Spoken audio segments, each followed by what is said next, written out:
Unicorn Overlord is officially set to release onto the Nintendo Switch on March 8th of next year, and today we're going to be going over about 10 brand new features that are being introduced into this game that are pretty much going to change the way you play and strategize in typical SRPGs going forward into the future.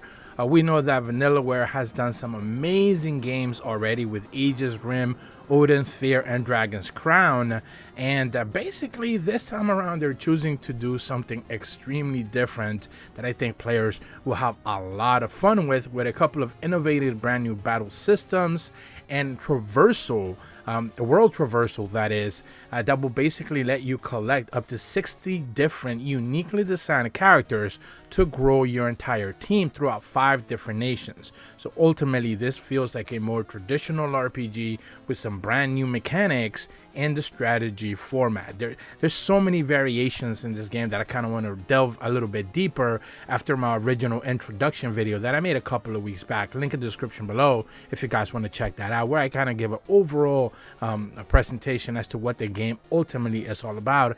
And not only today are we going to be going over some brand new features, but also we have a bunch of brand new gameplay, as a couple of Japanese outlets finally were allowed to kind of get their hands on the game a little bit and be able to kind of cover some of the basics. Now, they don't necessarily show any sort of middle game or end game by any means. All of this is early gameplay footage, but it does give you a pretty good idea of just how many things it is that you're going to be juggling all at once. I'm going to be leaving a link in the description below also for the official media page, where they provided us with all of the information that I'm going to be going over as best as possible. For those who may not necessarily know, the story basically takes place on the continent of Fervith, a land home to 5 nations: Cornea, Drakehold, Elheim, Bastorias, and Albidion, inhabited by not only humans but also other races such as elves, angels, and the race of beastfolk known as Beastrules. After Cornea's General Valmor rebels against his nation's royal family, he starts a war that will soon tear the entire continent apart. Elaine, the protagonist of the game and the Prince of Cornea, flees from his home during the uprising and is chosen to lead the liberation army that will free and subjugate the lands of Fervith. 10 years have passed, and with the legendary ring of the unicorn in hand, Elaine raises the flag of rebellion to lead his people to freedom.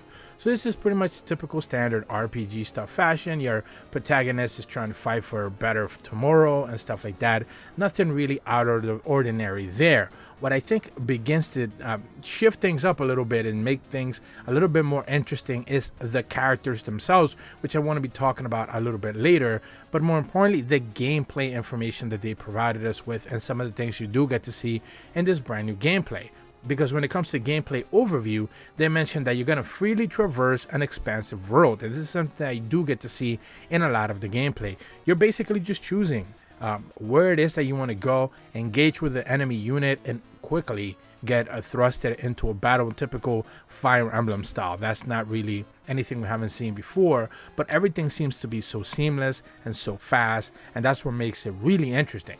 They also mentioned that you're going to gather new allies by forging bonds. So there is some Suikoden-like elements here, where there's many characters, and this is something that I covered in my previous video, where there's going to be many characters that don't necessarily cross your path based on some of the decisions that you made before. If you're looking to collect all of them, for example, you're probably going to end up needing to do multiple playthroughs because of just how diverse those characters' options are going to be away from something that you're going to be able to come across. And they do mention over 100 unique characters, but let's be clear, only about 60 of them are they can be recruited or some sort. The other ones are like enemies and characters that can become allies, but they're not necessarily something that you're going to be able to control as part of your team. They mentioned that characters include humans, elves, and massive beasts, and even heavenly angels. And this is something that we did get to see in the gameplay trailers that they provided originally when the game was revealed, where you do get to see some massive boss battles are going to be taking place here. They also mentioned that reclaim towns and rebuild them with materials you've gathered. So you have simple town building mechanics, things that another wrench thrown into the mix here where not only do you have this big massive story to kind of take care of, you have an army to kind of foster up, you have people you need to recruit, friends to make, but you also need to recruit people to basically rebuild your entire town and spend on materials. At the same time, you're also going to be training your allies, so you're going to be trying to make them as powerful as they could possibly become. When it comes to game systems, they mentioned that defeat the Zendorian forces in control of towns and fortresses to restore the law and order. So not only are you traversing to different parts of the entire game world, but also specifically control certain towns that the enemy might actually want to be able to control for themselves for their very own benefits, which is where the town building mechanics come in.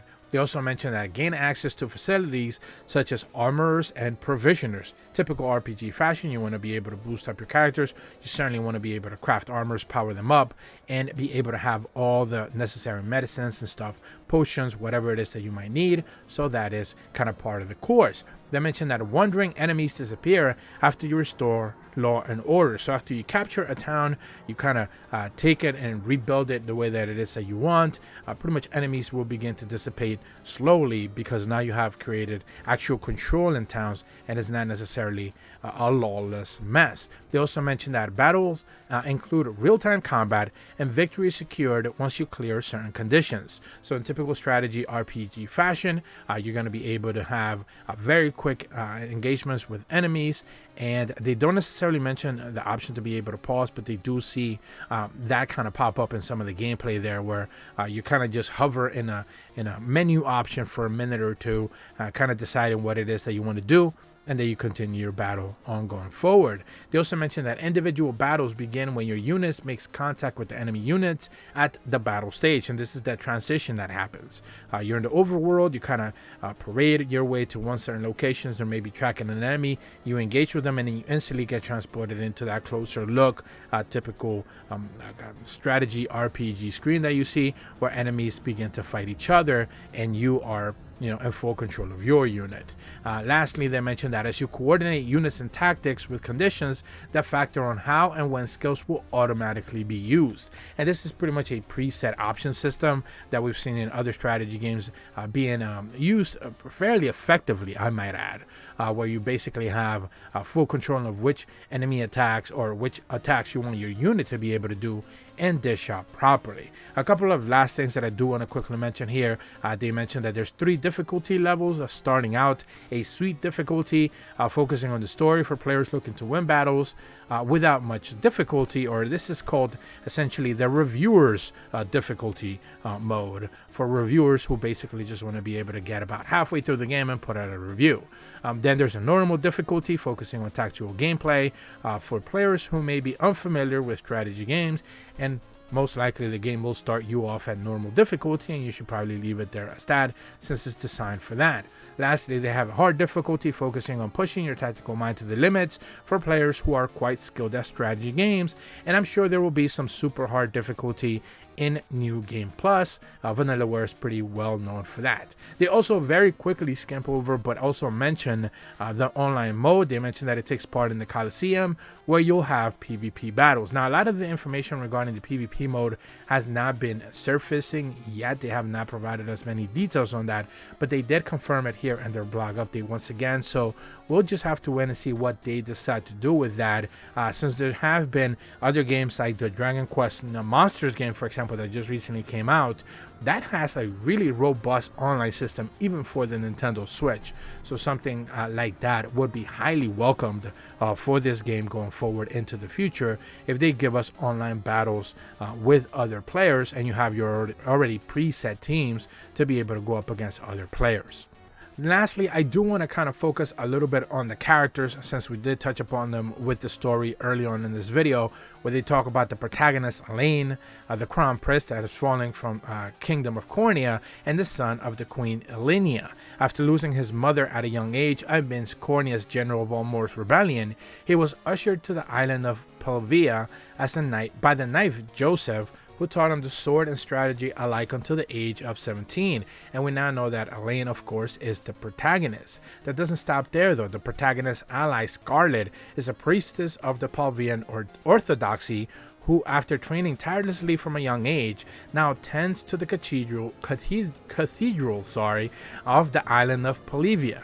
In the end, she opts to leave the island and join Elaine on his journey. So she's basically your first unit that you'll be able to recruit automatically. Another ones that eventually join your party is Lex, a childhood friend from Elaine, born in the island of Polivia, a local fisherman, and after studying under Joseph, he resolves to join the quest to liberate Fevrith. Another one is Joseph, a holy knight to the fallen kingdom of Cornea. He fled Polivia with Elaine 10 years ago in Elenia's behest. He's made great strides towards forming the Liberation Army since then. Then we also mention Elenia, the Queen of Cornea, who ruled with both a keen military mind and a steady hand. Upon realizing that there was no quelling the tide of rebellion, she entrusted her son Elaine to be the royal retainer, Joseph. And lastly, Galerius, the emperor of the reborn Cenorian Empire, and once ruled a renounced Cornean general by name of Valmor. After leading a successful rebellion against Cornean royal family, he claimed all the Fevrith as his own. So basically, your enemy protagonist right then and there. But that's pretty much all the information I have for you guys today regarding Unicorn Overlord and a couple of brand new interesting features and story elements that players can go ahead and look forward to when it fully releases onto the Nintendo Switch on March 8th of next year. If you're brand new to my channel, be sure to leave a like and subscribe, hit the bell to receive notifications when the videos go up, and as always, thank you so much for watching. See ya!